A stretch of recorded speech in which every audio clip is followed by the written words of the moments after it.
Today we're beginning a series of teachings on the subject of Tonglen, or the compassion training of sending and receiving.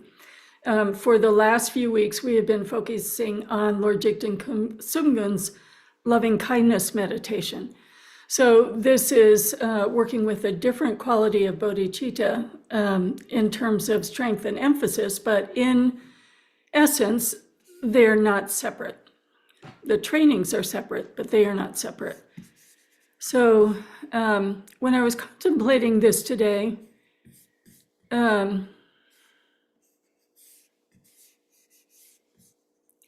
things around.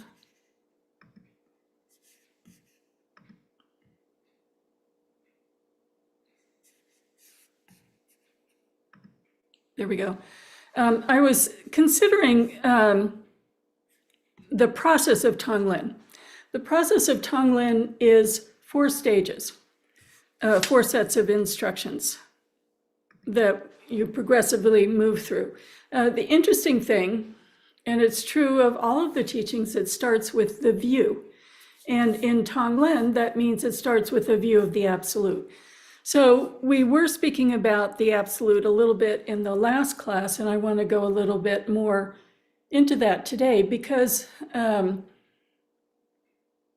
we're talking about the absolute, we're talking about a non-conceptual state that we haven't experienced. And so for us, it's very abstract. However, we have a relationship to the absolute, and that is our beginning point. So when we're discussing things like the absolute, there's no expectation of blind faith. Blind faith isn't useful at all. It's something that just evaporates and is not trustworthy. So we're talking about a relationship that grows with an understanding of refuge and an understanding of your own experience. So in Buddhism, when we talk about faith, and we're talking about faith in the realization of enlightenment, or in the realization that all the Buddhas have had, we start with a trusting, what's called a trusting faith that's developed through our practice.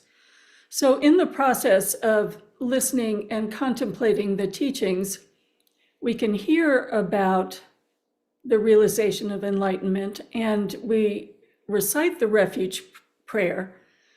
But this is something that becomes internalized as we practice. So for instance, over the past 5 years or so that we've been gathering together, we have been in a process of developing our understanding of Buddhism, starting with Shantideva, let's say, the great Bodhisattva training. And then we moved to the Lojong, or the mind training. And, this represents maybe 3 years of our studies together. And then we did the Shamatha text for another year. So as we studied those texts together, looked at them line by line, you, I hope, start to see your relationship with your own mind and your relationship with your outer circumstances and your families and communities shifting. And so you can see that there's a beneficial effect on your outlook. When a crisis arises, you may still emotionally react to the crisis, but quicker and quicker your mind turns towards the Dharma, and you recall that you have some tools. So that sets up a trust in the Dharma when you see that it's useful, and the more that you study, the more that you recall it, as well as learning about some of the great lineage masters and their biographies, and the present examples of His Holiness Drikung Chetsang Rinpoche and His Eminence Garchen Rinpoche, or other teachers that you have worked with, who function as unmistaken holders of bodhicitta. So there's an evolution of many, many teachers, and there's still many teachers who are on the path and still make mistakes. Particularly in this era, we hear about the mistakes, but we're so fortunate, there's still some teachers who are clearly unmistaken. They don't fall back into confusion, and they continually demonstrate extraordinary bodhicitta. So for instance, His Holiness Chetseng Rinpoche and His Eminence Garchen Rinpoche could easily say, I'm going to help my family that's suffering. I'm going to help the Tibetan people that are suffering. But they expanded their view to the whole world. That's how we encountered them. So we have the refuge in the ideal at this moment, and we have examples of people who are more advanced than we are.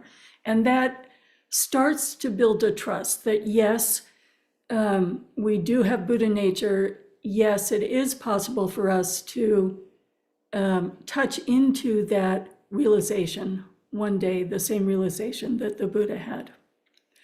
So as our practice develops and continues, it gets stronger. And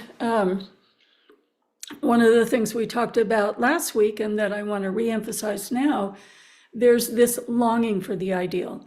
And in the longing for the ideal, we can see the training practices as pointing out where we're insufficient, or we can see the training practices pointing out, oh, this is the next stage you need to bring your attention to.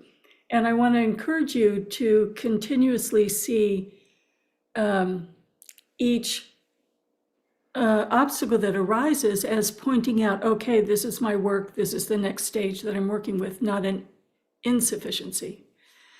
And then as we develop further, we could say we have the third kind of faith, which is confident and clear. So the first time you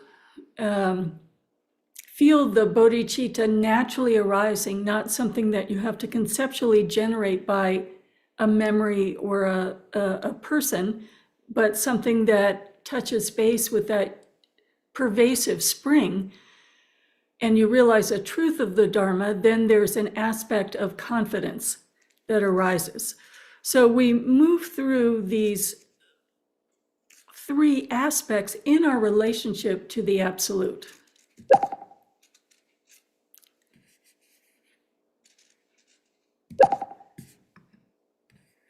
Now, when we're describing the Absolute, it's a combination of unwavering attention that we've been learning about through the calm abiding and Vipassana text, how to reach that unwavering, and clear and aware. So there's really no way to with concept say this is what a non-conceptual state looks like. And so the example is a clear autumn sky. So in my thoughts about it today, I think how we experience the teachings is this big pile of puzzle pieces.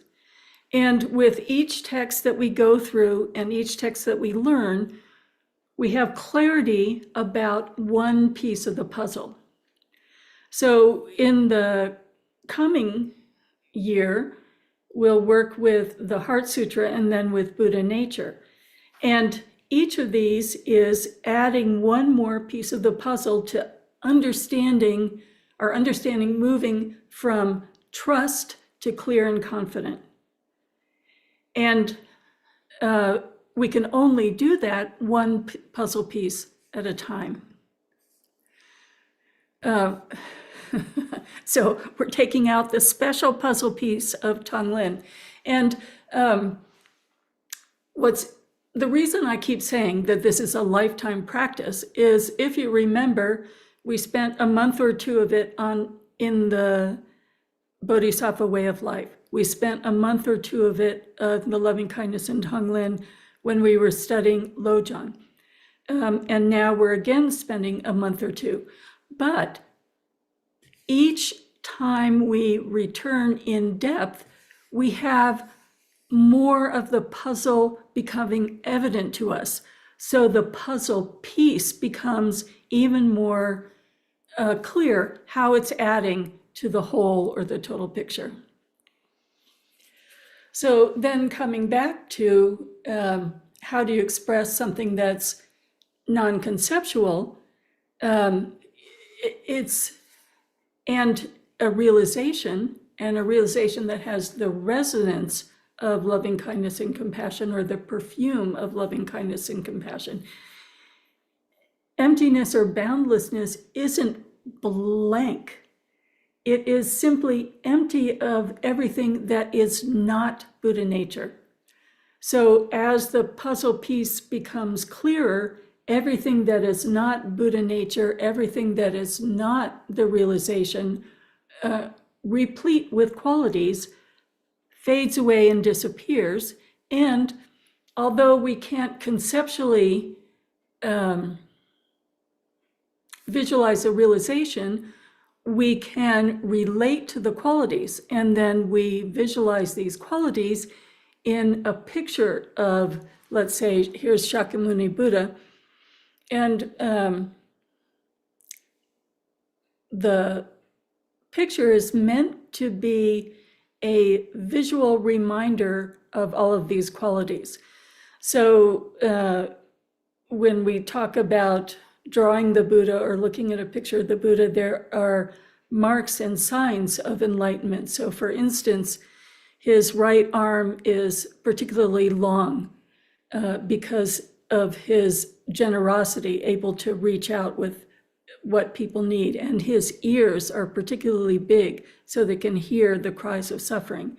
So it is an icon, but the icon is there to remind us of all of these qualities that exist in the realization, not blank, but replete with qualities.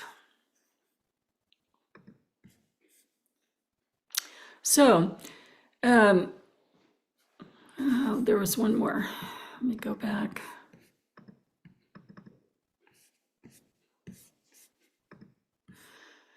So when we're thinking about that unwavering state that has the clarity of the open sky and awareness, it is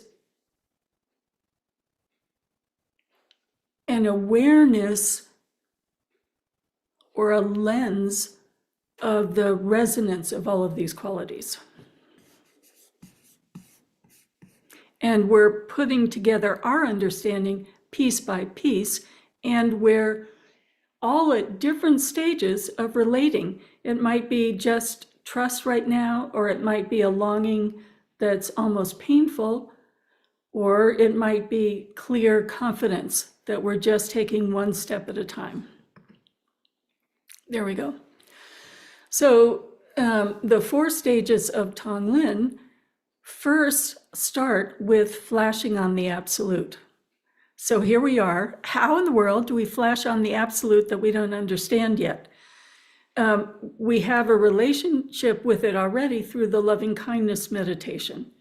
When we generate loving kindness, even if it's conceptually generated, as we were doing in the last training, thinking of, a puppy, a kitten, a toddler, of nature, and seeing your mind relax, becoming unguarded, becoming open, and then taking all of the shamatha training, making that unwavering connection to the openness. And gradually our understanding of the openness becomes a fullness of the 4 immeasurables. The loving kindness, compassion, rejoicing, and equanimity. Some of the trainings in some traditions begin with equanimity. Equanimity is that non-conceptual quality that doesn't make any distinction of the kindness should go to this situation first, or this person is deserving, that person is not deserving. Those are all distinctions. Equanimity is just the openness being. So, knowing that everyone is at a different stage, but we come back to this meditation over and over again so that we can develop it, let's take a minute to touch on our understanding today of the Absolute through bodhicitta and through our shamatha practice, that unwavering attention that's simply relaxed and open. And let's not let any conceptuality enter the picture of, it should be a feeling of a particular type, but relaxing in the openness, confident that the resonance or the perfume of the four immeasurables is the nature of the awareness that's open and aware. Okay, so we'll take a few minutes and then we'll have time for questions.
And return.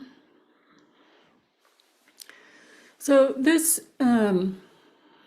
flashing on the state of absolute as the beginning of Tonglen is really important, because the training is then to develop the capacity of breathing in the suffering of others and extend to others compassion. If we are in our normal state of a separate self, if I'm breathing in the whole cancer ward's cancer, I might start to think, well, that's adding to my cancer. What am I doing? However, if we are in the state of the absolute, it just flows into that open absolute state. I'm not suffering more. I have plenty of space to take in whatever suffering is there. So there's that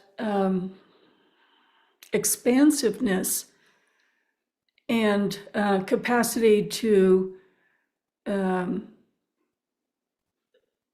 open our eyes more, listen more without being overwhelmed, the closer we are able to maintain that absolute state. And at the same time, recognizing that we're all in different relationships to the absolute in terms of our practice, in terms of our studies, and in terms of our confidence in this open, vast state.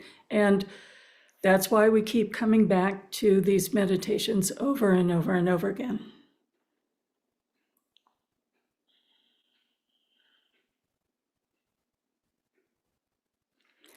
And we'll go into the 3 next steps in the next 2 classes.